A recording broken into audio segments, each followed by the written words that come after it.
Friends, मैं Saurabh Kumar top set and gate में आपका स्वागत करता हूं। आज हम बताएंगे न्यू वैकेंसी जो कि आपको निकला है सीआईएसएफ द्वारा। वो भी है असिस्टेंट सब इंस्पेक्टर यानी कि एएसआई का, वो भी एग्जीक्यूटिव डिपार्टमेंट में। तो मैं आपको बताऊंगा कितने वैकेंसी है। 690 अप्रॉक्सीमेट वैकेंसी है, बढ़ भी सकता है और घट भी सकता है। बहुत बड़ी खुशी है और ये वैकेंसी बहुत जल्दी आती नहीं है, इसीलिए मैं आपको बता रहा हूँ। देखिए फ्रेंड्स, मैं ये बता देता हूँ, ये जो है ऑफलाइन या ऑनलाइन है, तो ऑनलाइन इसका फॉर्म जो है फिलअप नहीं होगा, ऑफलाइन ही फॉर्म फिलअप होगा। ऑफलाइन फॉर्म आपको फिलअप करना है।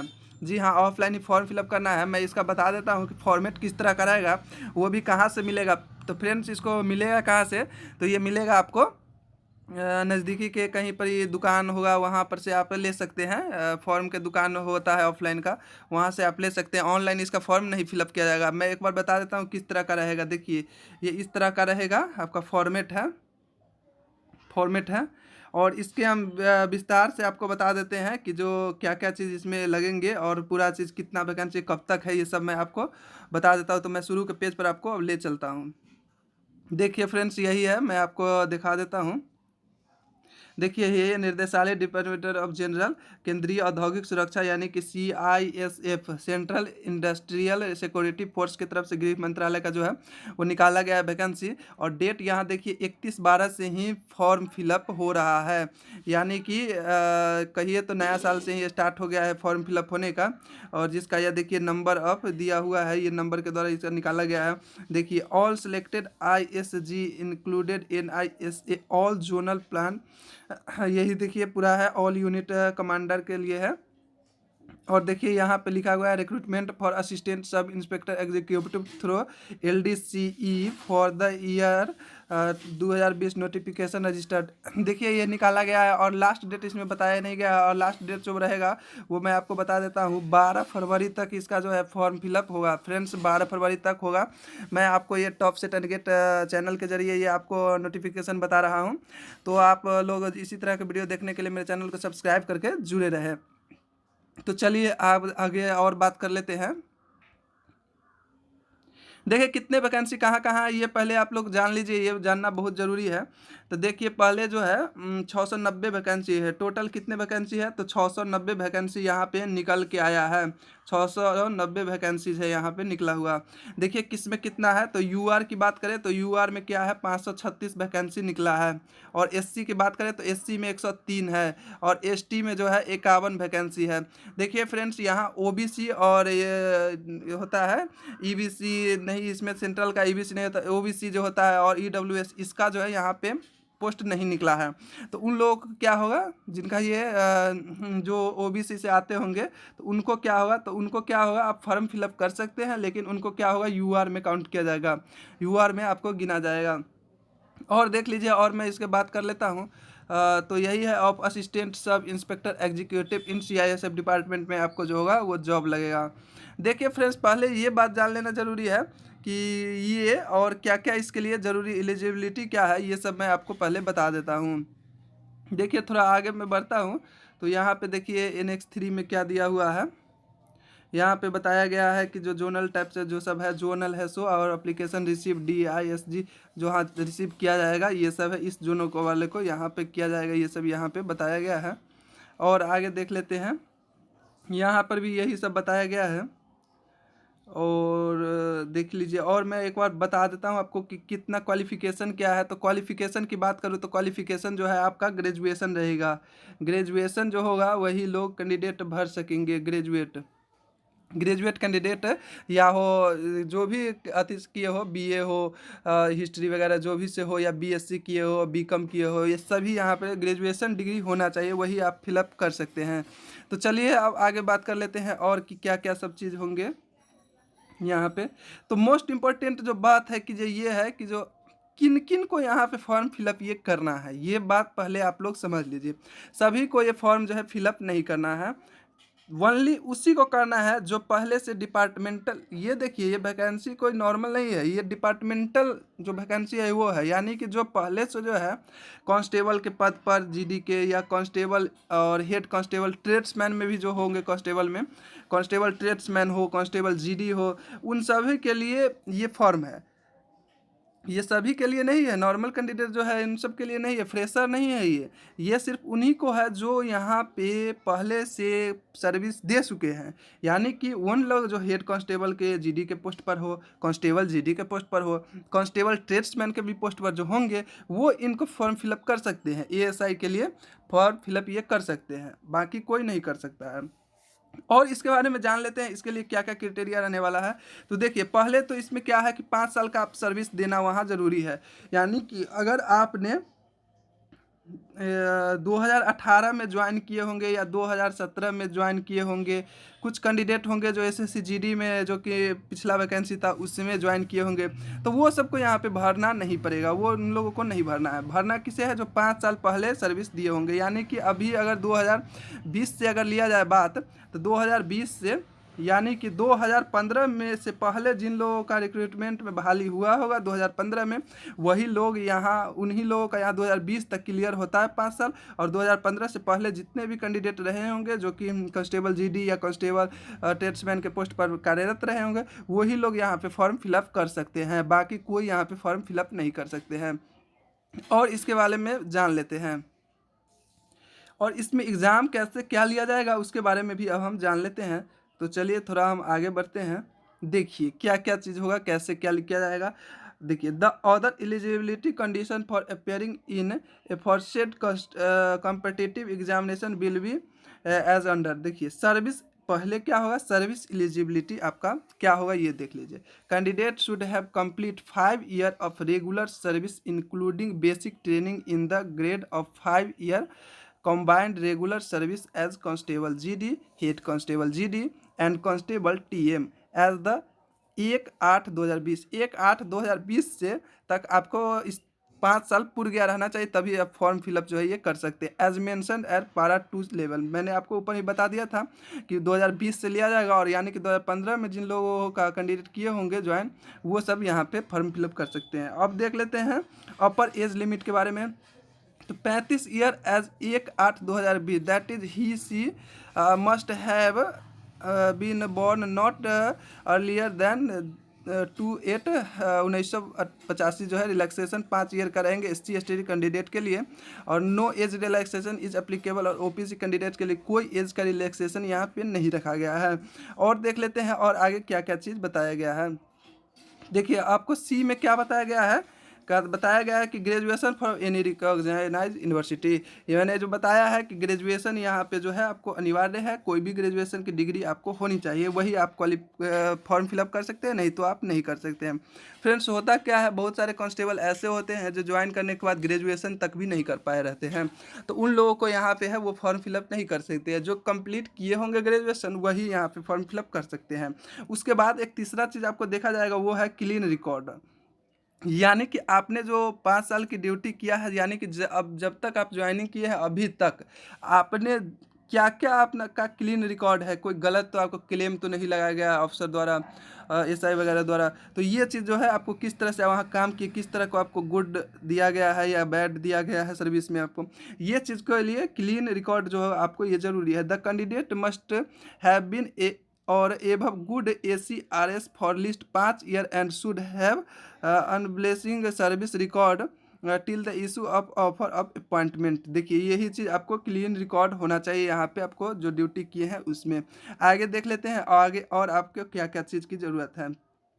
अब बात कर लेते हैं फिजिकल स्टैंडर्ड टेस्ट में आपको क्या क्या सब है। तो हाइट देखिए, height the general and other category जो होता है शेड्यूल कास्ट, इन लोगों का क्या है, मेल के लिए 170 सेंटीमीटर है, फीमेल के लिए 157 सेंटीमीटर है।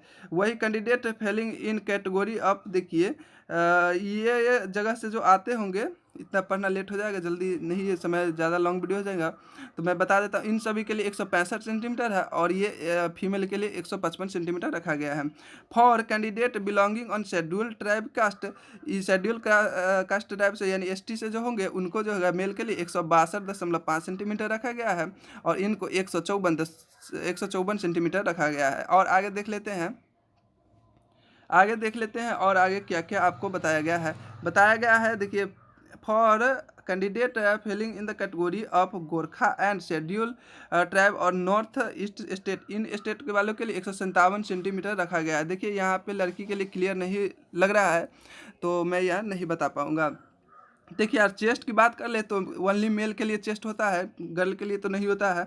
इसलिए मेल के लिए फॉर ऑल कैटेगरी के लिए क्या होगा, 80 से 85, यानी 80 को है बिना फुलाए और फुलाकर 85 सेंटीमीटर 5 सेंटीमीटर का आपको एक्सटेंड होना चाहिए ऑल कैटेगरी। और देखिए के लिए all candidate belonging the schedule tribe ST के लिए है 77 से 82 सेंटीमीटर, यानी 77 नॉर्मल और फुलाकर 82 सेंटीमीटर होना चाहिए। बात कर लेते हैं वेट के लिए, जो कि ऑल कैंडिडेट के लिए रहेंगे, तो अकॉर्डिंग होता है हाइट के अकॉर्डिंग होना चाहिए वेट। वो आपको मेडिकल ऑफिसर जो रहेंगे वो आपको देख लेते हैं। ऐसे इसमें जो होता है वेट में कोई छटता नहीं है। अगला है आपका medical standard visual medical standard test में आपको क्या क्या सब किया जाएगा, विजुअल एक्चुअल यूनाइटेड। देखिए ये सब जो दिया हुआ है आप देख सकते हैं एक बार। वही ग्लास और रिफ्लेक्शन सब हो गया कि आपका आई जो है 6/6 है कि नहीं, ये सब जो आपको ये सब आपको बताया जाएगा। ये सब किया जाएगा, नोट में आप यहाँ पे पढ़ सकते हैं। और देख लीजिए एक यहाँ पर भी एक और चीज़ दिया गया, number of changes application to complete the LDCE 3 chances 3 chance यहाँ पे आपको मिलेगा। और देख लीजिए एक सबसे बड़ी बात है जो मैं आपको बताने जा रहा हूँ कि किस तरह से सिलेक्शन प्रोसीजर क्या है इसका, ये जानना तो सबसे इम्पोर्टेंट हो जाता है। सिलेक्शन प्रोसेस क्या लिया जाएगा, तो देखिए फ्रेंड्स, स्टेज 1 में जो आपका लिया जाएगा वो सर्विस रिकॉर्ड, जो मैंने बताया कैसा आपका सर्विस के दौरान रिकॉर्ड रहा है वो आपको चेक किया जाएगा। तो वही है चेकिंग ऑफ सर्विस रिकॉर्ड, ये आपको चेक किया जाएगा। नो मार्क्स आर अलॉटेड, इसके लिए कोई मार्क्स जो है दिया नहीं जाएगा।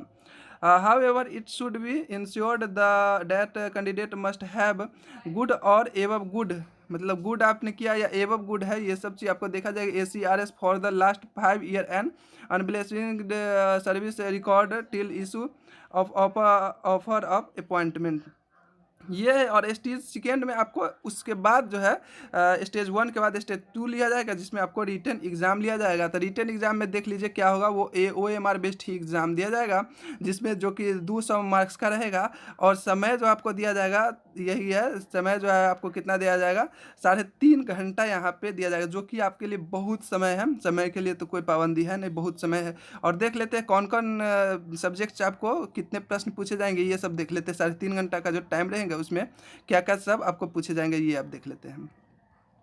देखिए ये है बहुत बड़ी ये चीज़ है कि कौन कौन सब्जेक्ट रहेंगे। तो जनरल इंटेलिजेंस एंड रीजनिंग के जो रहेंगे 50 प्रश्न रहेंगे, वही general awareness and professional language के 50 रहेंगे, न्यूमेरिकल एबिलिटी भी 50 रहेंगे, और कम्प्रीहेंशन एंड कम्युनिकेशन स्किल जो है वो 50 मार्क्स रहेंगे, यानी कि टोटल जो है 200 मार्क्स के रहेंगे। और 3.5 घंटा का समय दिया जाएगा। और इसमें जो बताया गया है कम से कम जो है 45% मार्क्स लाने के लिए इच पार्ट, यानी प्रत्येक पार्ट में जो है 45% आना अनिवार्य है। एंड 50% इज एग्रीड, लगभग 50% का रिलैक्सेशन जो होगा वो आपको SC ST को दिया जाएगा सिर्फ, और वो 5% जो है मार्क्स का SC ST का रिलैक्सेशन यहाँ पे भी दिया जाएगा। वही स्टेज 3 की बात करते हैं, उसके बाद जो होगा फिजिकल स्टैंडर्ड टेस्ट होगा।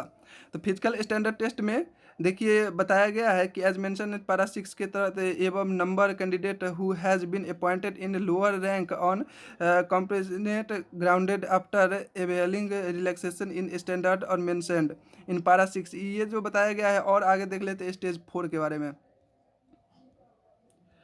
स्टेज 4 में देख लीजिए आपको बताया गया है कि क्या क्या सब चीज़ होगा, सो देख लीजिए। स्टेज 4 में है physical efficiency test. Physical efficiency test में आपको पहले दौड़ लिया जाएगा, जो कि 1.6 किलोमीटर का होगा, यानी 1600 मीटर का रेस होगा, जो कि मेल के लिए। और 6 मिनट 30 सेकंड का समय आपको दिया जाएगा। कितने, 6 मिनट 30 सेकंड में आपको जो है ये 1600 मीटर की रन कंप्लीट करना होगा।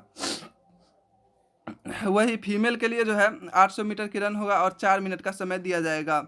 4 मिनट में क्या होगा, फीमेल के लिए जो 800 मीटर की रनिंग होगा, जो कि ज़्यादा तो यहाँ नहीं है। और उसके बाद होगा ये दौड़ होने के बाद उसके बाद 100 मीटर का रेस मेल के लिए होगा, जो इसके लिए 16 सेकंड का समय दिया जाएगा। वही फीमेल के लिए भी 100 मीटर का दौड़ होगा, जिसके लिए फीमेल को 18 सेकंड का समय दिया जाएगा।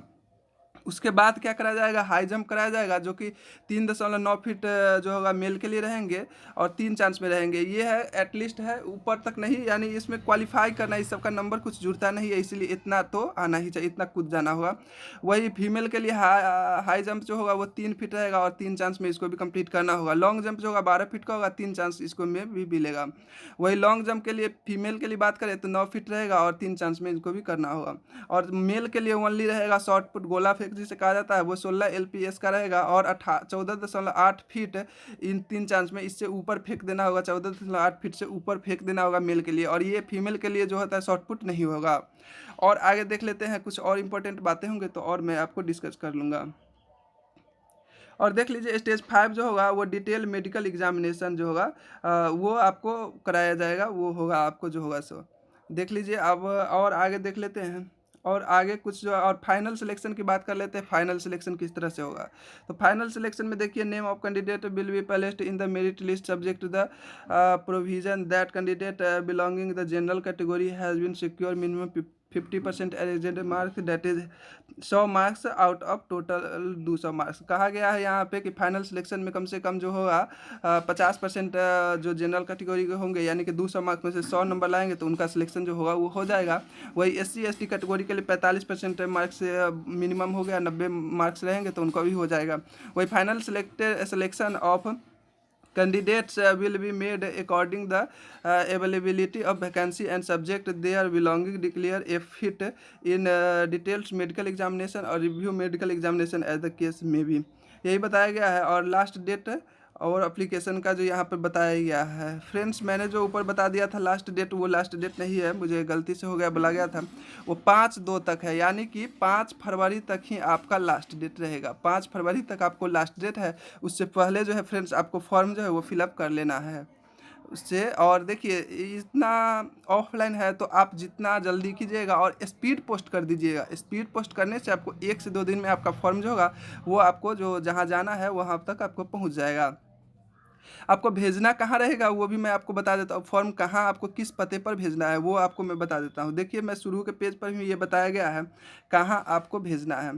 तो देखिए, आपको यही आपको 2 में जो लिखना होगा, ऊपर जो होता है फॉर्म के, उसमें ऑफलाइन में लिखना होगा, यही चीज़ लिखना होगा आपको। ये जो यहाँ से लिया गया है ये आपको लिखना होगा, यही लिखना होगा। इसी पते पर आपका जो होगा वो फॉर्म आपको पहुंच जाएगा।